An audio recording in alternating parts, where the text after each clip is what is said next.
Hello everybody and welcome back to another episode of my Intro to Spellbreak series. Today I'm going to go over all equipment of Spellbreak. That includes boots, belts and amulets. I'm not going to go into detail on every single one of these items as that would make the video unbearably long. Instead I'll give you a bit of an introduction to the different kinds of equipment as well as some of the most notable items to keep your eye out for. Also worth noting is that a lot of this information comes from my personal preferences when I'm playing Spellbreak, so it might not match what everyone thinks, but it should hopefully serve for a decent introduction. Without further ado, let's get right into it. Previously in the series we've discussed both gauntlets and runes, but there's 3 slots left for us to cover. These 3 slots are to be filled with boots, belts and amulets.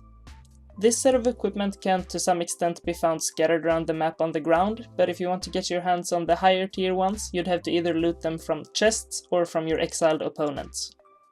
Generally speaking, the higher tier ones, especially the ones of epic and legendary rarity, are the strongest ones, but there are a few lower tier items that can really be helpful as well. I'll get more into this later in the video. Your boots, belts and amulets might not have the same impact on your gameplay as your gauntlets or your rune, but can really give you an edge in one-on-one combat if you're well kitted. Belts generally extend your defensive capabilities, while amulets extend your offensive capabilities. Your boots will usually buff your mobility, but some pairs also protect you from certain hazards on the ground. Your equipment will to some extent change how you decide to play the game. Most of the equipment will give you an all-around reach, while some are more centered towards certain elements or playstyles. First up, I'll be covering the different boots. Here's a list of the current boots in the game. It should hopefully be up to date. The only thing you could keep in mind is that the slow fall boots are currently not available on the map, but they can still be found on the practice island if you want to try them out. Some of the better ones from the list are facing boots, which really helps you sneak up on your enemies and make for a great disengage tool. Other good picks are both boots of sprinting and boots of leaping, which help you get around the map better. Padded boots are also good if you want to be extra sneaky, and behemoth boots will give you good coverage against crowd control and other effects. These are coincidentally the rarest boots of the game, but if you're looking for more easily retrieved boots, your boots of the cat will do almost as good of a job as your boots of leaping, and is therefore also a really solid pick. Moving on to belts, here's a list of all the available belts in the game.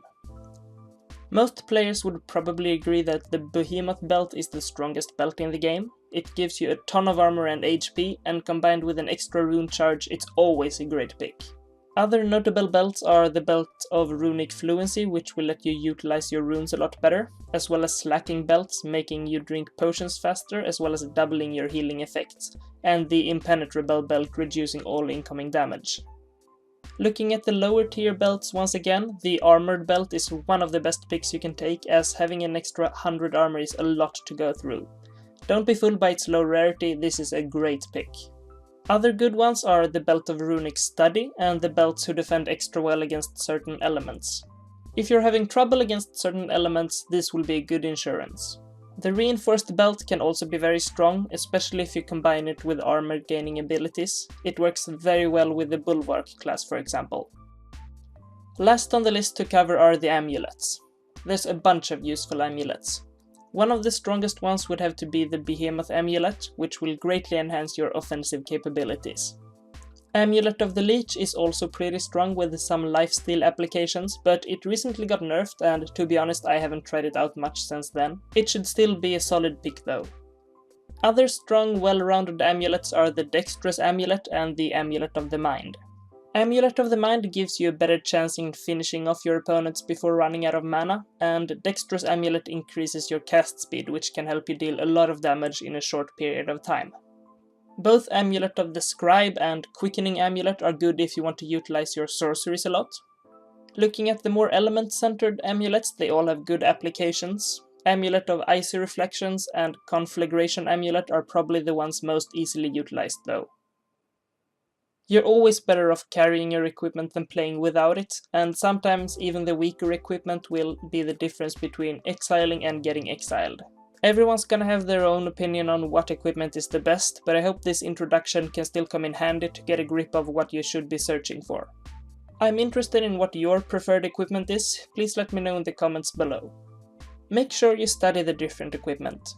My tip to you is to jump into practice mode and try out the different items in your own pace. No game of Spellbreak is the other one alike, and being flexible with your items is key to your victories. Sometimes you'll have to adapt to different playstyles depending on what amulet or what belt you have equipped, and being well read on the available equipment will serve you well. Following a tier list won't always be the right way to go. Instead, try to get a feel of what fits you best in battle. Thank you for watching the video. Be sure to leave a like if you found it helpful, and subscribe if you want more content like this in the future. I love making these kinds of guides, and I really hope they will come in handy for you aspiring battle mages out there. Also, a big thanks to Panda Brand for providing these handy cheat sheets. I'll leave a link to them in the description below if you're interested. Thank you for watching, goodbye.